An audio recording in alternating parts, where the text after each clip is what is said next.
الحمد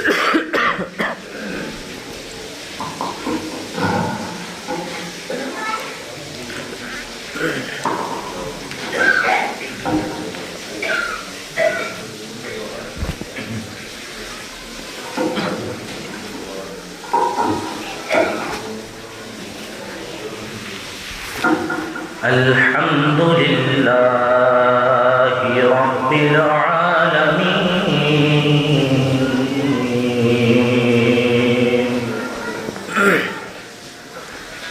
والعاقبة للمتقين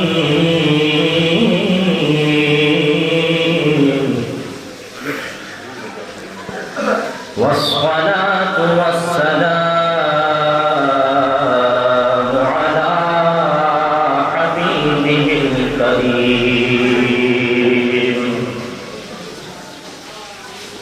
وعلى آله الطيبين الطاهرين وصحبه المكرمين وابنه الكريم الغوث الأعظم الجيلاني البغدادي وابنه الكريم الخواجه الأجميري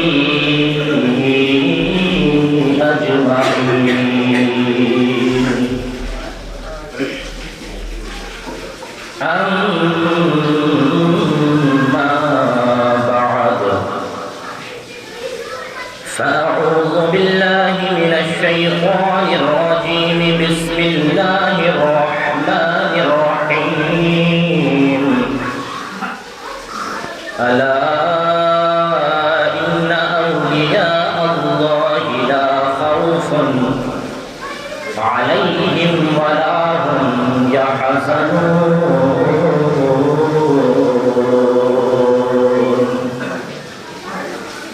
صدق الله مولانا العظيم وصدق رسوله النبي الأمين المكين المتين الكريم.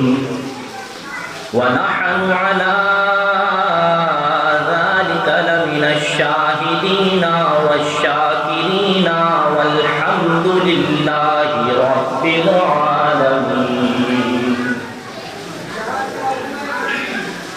معزز مصلیان مسجد، السلام علیکم ورحمۃ اللہ تعالی وبرکاتہ. کچھ عرض و معروف سے قبل آئیے سب سے پہلے ہم اور آپ مل کر خدا کے حبیب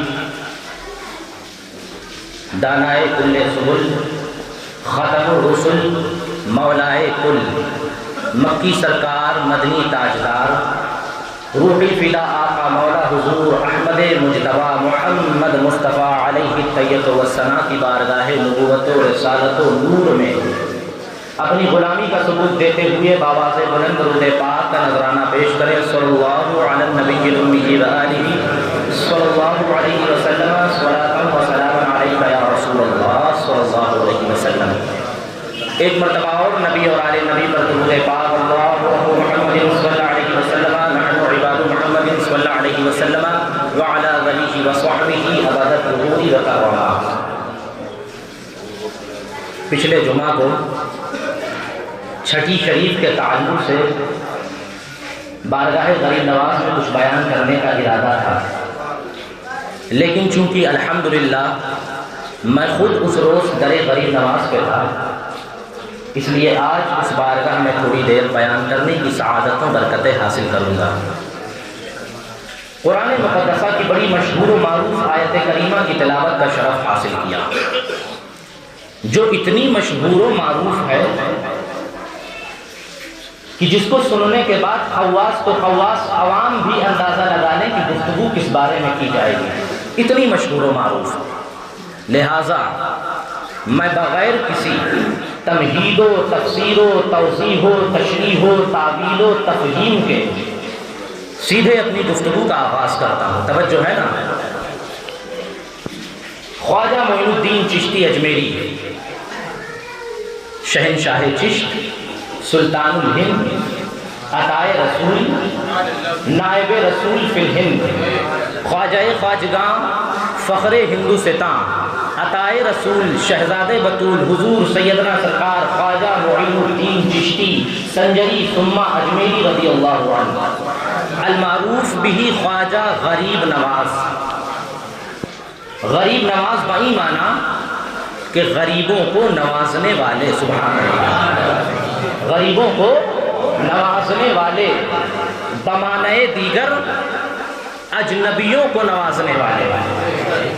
واہ رے غریب نواز، ہمارا حال تو یہ ہے کہ ہم کسی اپنے کو نوازنے کے لیے تیار نہیں، ہم کسی اپنے کو نوازنے کو تیار نہیں۔ غریب نواز آپ کی شان کا وہ عالم کوئی ہو، کہیں کا بھی ہو، کس دھرم سے بھی تعلق رکھنے والا ہو، جس مراد کو لے کر بارگاہ غریب نواز میں آ رہا اپنی مرادیں پا رہا ہے، سبحان اللہ۔ یہ شان ہے خواجہ اجمیری کی، سبحان اللہ۔ اور اگر توفیق الہی سے ہم اور آپ کسی کو کچھ نواز بھی دیں، توجہ رہے، توفیق الہی سے ہم اور آپ اگر کسی کو کچھ عطا کر دیں، نواز دیں، تو ہمارے ذہن میں، ہمارے نفس کے تھرو ایک چیز آتی ہے، کیا کہ جب ہم کسی کو کچھ دیں تو کوئی ہمیں دیکھے، توجہ ہے نا، جب ہم کسی کو کچھ عطا کریں، کچھ دیں تو کوئی ہمیں دیکھے۔ کیوں؟ میرا نفس چاہتا ہے کہ لوگوں میں میرا بیان ہو، میرا ذکر ہو، میری چرچا ہو، ہم پہچانے جائیں کہ ہم کچھ نوازنے والے ہیں، ہم کچھ عطا کرنے والے ہیں۔ مگر واہ رے غریب نواز، ہزاروں لوگوں کو جنت دلا دیا، خود کا تصور بھی نہ کیا، خود کے بارے میں خیال بھی نہ کیا غریب نواز نے۔ آپ دیکھیں، توجہ سے سنیں، خواجہ معین الدین چشتی اجمیری کی ذات ہے، سبحان اللہ۔ آپ کے پیر و مرشد خواجہ عثمان ہارونی ہے، اور ان کے پیر و مرشد خواجہ شریف زندنی رحمت اللہ تعالی علیہ ہے۔ خواجہ شریف زندنی کیا فرماتے ہیں؟ اے بیٹا میرے مرید عثمان، فلاں روز عصر سے لے کر مغرب تک میری روحانیت کی منزل کا عروج ہوگا۔ اے عثمان، جس نے مجھے اس حالت میں دیکھ لیا، جس نے مجھے اس کیفیت میں دیکھ لیا، بیٹا عثمان وہ جنتی ہو جائے گا، اس کے لیے جنت کی بشارتیں ہو جائیں گی، آتش دوزخ سے وہ محفوظ ہو جائے گا۔ مگر اے عثمان، ایک شرط یہ ہے کہ عثمان تم کسی سے بیان نہیں کرو گے، عثمان تم کسی سے بتاؤ گے نہیں۔ خواجہ عثمان نے عرض کیا، اے میرے شیخ برحق، میں یقیناً کسی سے نہیں بتاؤں گا، میں کسی کو نہیں کہوں گا، مگر اے میرے مرشد برحق، میں ایک شخص سے بتانے کی آپ سے اجازت طلب کرتا ہوں۔ خواجہ شریف نے پوچھا، عثمان تم کس سے بتانا چاہتے ہو؟ عرض کرتے ہیں خواجہ عثمان، اے میرے شیخ برحق، میں اپنے مرید معین الدین سے بتانا چاہتا ہوں۔ آپ نے کہا ٹھیک ہے، بے شک تم اپنے مرید معین الدین سے بتا دینا، مگر معین الدین کو بھی یہ شرط بتا دینا کہ معین الدین چشتی نے اگر کسی کو یہ بات بتا دیا تو اس کے ساتھ اس کا برعکس عمل پیش آئے گا۔ جس کو معین الدین بتا دے گا وہ تو یقیناً جنتی ہو جائے گا، جنت کی بشارتیں پائے گا، آتش دوزخ سے محفوظ ہو جائے گا۔ مگر پھر معین الدین کے ساتھ اس کا الٹا عمل پیش آئے گا، اس کا برعکس عمل پیش آئے گا۔ آپ نے کہا، اے میرے شیخ برحق، میں یقیناً ان شرطوں کے ساتھ معین الدین کو بتاؤں گا۔ آپ کی جب ملاقات ہوتی ہے خواجہ معین الدین چشتی سے، آپ نے کہا، اے معین الدین، تیرے دادا پیر کا ارشاد ہے کہ فلاں روز عصر سے مغرب تک ان کی روحانیت کی منزل کا عروج ہوگا، جو کوئی بھی ان کو اس کیفیت میں دیکھے گا معین الدین جنتی ہو جائے گا۔ تیرے دادا پیر کا یہ کرم ہوگا کہ جو کوئی ان کو اس حالت میں پا لے گا، اپنے ماتھے کی نگاہوں سے دیکھ لے گا، وہ یقیناً جنتی ہو جائے گا۔ مگر اے معین الدین، تیرے دادا پیر کا ارشاد ہے، ایک شرط ہے کہ معین الدین سے کہہ دینا کہ معین الدین کسی کو بتائے نہیں۔ آپ نے کہا کیوں؟ کہا اس لیے کہ معین الدین، اگر تم نے کسی کو بتا دیا تو تمہارے ساتھ اس کا الٹا ہو جائے گا، جس کو تم بتاؤ گے وہ تو جنتی ہو جائے گا، آتش دوزخ سے بچ جائے گا، معین الدین تم اس کے برعکس عمل میں پیش آ جاؤ گے۔ آپ کا سننا تھا کہ میرے دادا پیر کو جو دیکھے جنتی ہو جائے گا۔ آپ نے کیا کیا؟ لوگوں میں اعلان کرنا شروع کر دیا، اے لوگوں اکٹھا ہو جاؤ، اے لوگوں جمع ہو جاؤ، فلاں روز عصر سے مغرب تک میرے دادا پیر کی روحانیت کی منزل عروج پر ہوگی۔ اے لوگوں، جس نے میرے دادا پیر کو دیکھ لیا وہ جنتی ہو جائے گا، جس نے میرے دادا پیر کی زیارت کر لی وہ آتش دوزخ سے بچ جائے گا۔ آ گیا وہ وقت، خواجہ شریف زندنی رحمت اللہ تعالی علیہ عصر کی نماز سے فارغ ہوتے ہیں، جیسے ہی حجرے کا دروازہ کھولا، گھر کے باہر تشریف لاتے ہیں، دیکھتے کیا ہے؟ سمندر کی طرح ٹھاٹھے مارتا ہوا آپ کے دروازے پر، آپ کے دولت کدے پر لوگ جمع ہو چکے ہیں۔ آپ فوراً جلال میں آ گئے، بلایا اپنے مرید عثمان کو، اے عثمان تو نے یہ کیا کیا؟ عثمان تو نے لوگوں کو کیوں خبر دے دی؟ عرض کرتے میرے شیخ برحق میں نے کسی کو نہیں بتایا، بس ایک اپنے مرید معین الدین کو بتایا تھا۔ کہا بلاؤ معین الدین کو۔ آ گئے معین الدین بارگاہ دادا پیر میں، پوچھا اے معین الدین کیا تجھے تیرے مرشد برحق نے اس چیز کی خبر نہ دی تھی، اس چیز کے بارے میں نہ بتایا تھا، اس چیز کی اطلاع نہ دی تھی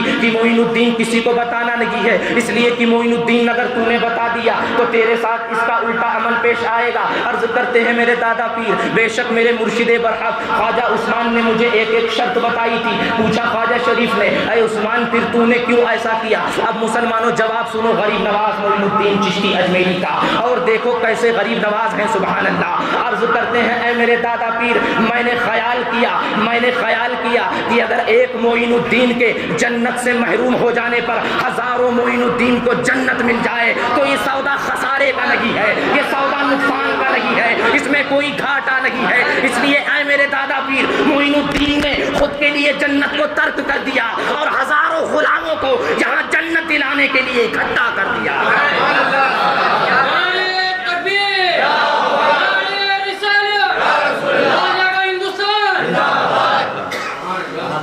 آپ کا جواب دینا تھا۔ خواجہ شریف زندگی پر ایک جذبی کیفیت طاری ہو جاتی ہے، آنکھیں خواجہ شریف کی بند ہو جاتی ہیں۔ تھوڑے وقفے کے بعد خواجہ شریف زندگی رحمت اللہ علیہ نے جب اپنی آنکھوں کو کھولا تو آپ کیا فرماتے ہیں؟ اے معین الدین تو تو بڑا غریب نواز ہے سبحان اللہ، اے معین الدین تو تو بڑا غریب نواز ہے، تیری شان عطائی کا کیا عالم؟ اے معین الدین میرے قریب آؤ۔ آپ نے اپنے سینے سے لگایا، سر پر ہاتھ پھیرا، دعاؤں سے نوازا اور کہا اے معین الدین تیرا دادا پیر تجھ سے راضی ہو گیا سبحان اللہ۔ وہیں پر خواجہ غریب نواز کے پیر و مرشد خواجہ عثمان ہارونی بھی موجود تھے۔ آپ کی طبیعت خوش ہو جاتی ہے، آپ کے لبھائے مبارک پر تبسم آ گئے سبحان اللہ۔ آپ نے کہا اے معین الدین تجھ کو میرے پیر و مرشد نے پسند فرما لیا سبحان اللہ۔ اے معین الدین آج سے تو میری تربیت خاص میں رہے گا۔ خواجہ عثمان ہارونی کے ہزاروں مرید تھے، توجہ رہے، آپ کے ہزاروں بے شمار مرید تھے، مگر خواجہ عثمان ہارونی کا ایک طریقہ کار رہا کرتا تھا کہ الگ الگ انداز سے اپنے مریدوں کو آزمایا کرتے تھے،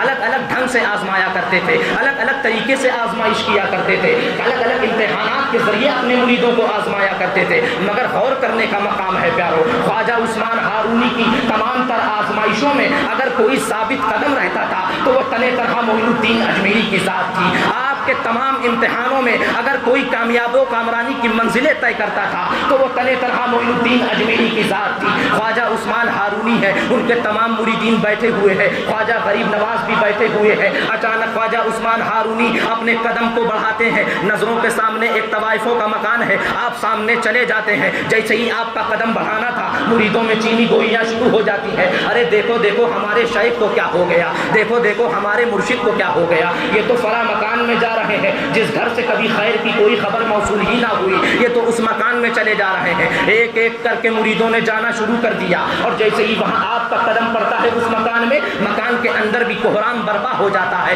کہ دیکھو خواجہ عثمان یہاں کیسے آ گئے، یہ تو ان کے آنے کی جگہ نہ تھی، یہ تو ان کے آنے کے لائق مکان نہ تھا، یہ یہاں کیسے چلے آئے۔ کسی عورت نے سر پہ دوپٹہ ڈالا، کسی نے تن پر چادر ڈالی، ایک ایک کر کے خواجہ عثمان کے سامنے حاضر ہونے لگی سلام و کلام کے لیے۔ جو عورت بھی خواجہ عثمان کے سامنے آتی، خواجہ عثمان الحمدللہ اتنے کرم کے حامل تھے کہ جس عورت پر اپنا دست ولایت رکھ دیتے اس کو وقت کی متقیہ ولیہ بنا دیا کرتے تھے۔ ایک ایک کر کے خواجہ عثمان نے 40 عورتوں کو اپنے دست ولایت سے، 40 طوائف عورتوں کو تائب اللہ کر کے متقیہ ولیہ بنا دیا۔ اب جب خواجہ عثمان گھر سے باہر تشریف لاتے ہیں کیا دیکھتے ہیں؟ ایک بھی مرید موجود نہیں ہے اور وہاں پر جو موجود تھا وہ تنِ تنہا معین الدین اجمیری کی ذات تھی سبحان اللہ۔ دیکھا خواجہ معین الدین کھڑے ہیں، سر پر آگ کی انگیٹھی لیے ہیں، اس کے اوپر پتیلی رکھی ہے، پانی گرم ہو رہا ہے۔ آپ نے غور سے دیکھا معین الدین اجمیری کی آنکھیں بند تھیں، گویا کسی تصور میں ڈوبے ہوئے ہوں اور آپ کی پیشانی جل گئی تھی، آگ کی انگیٹھی سے معین الدین اجمیری کا سر جل گیا، مگر معین الدین اجمیری کو خبر نہ ہوئی۔ آپ فوراً نیچے اترے، ہاتھ مارا، انگیٹھی نیچے گرایا، دونوں بازوؤں کو پکڑا غریب نواز کے، کہا اے معین الدین، اے معین الدین، اے معین الدین۔ فوراً غریب نواز نے آنکھوں کو کھولا، عرض کرتے میرے شیخ میں آپ کی خدمت کے لیے حاضر ہوں، بتائیں کوئی حکم میرے لیے، معین الدین کے لیے کوئی حکم ارشاد فرمائے۔ خواجہ عثمان نے کہا معین الدین بیٹا آنکھیں بند کر کے کیا کر رہے تھے؟ عرض کرتے ہیں اے میرے شیخ میں تو آپ کے تصور میں تھا، میں تو آپ کے خیال میں تھا، میں تو آپ کی یادوں میں ڈوبا ہوا تھا۔ عرض کرتے ہیں حضور کوئی حکم تو فرمائے۔ آپ نے کہا معین الدین کس طرح میرے خیال میں ڈوبے تھے، تمہارا سر جل گیا تمہیں پتہ بھی نہ چلا۔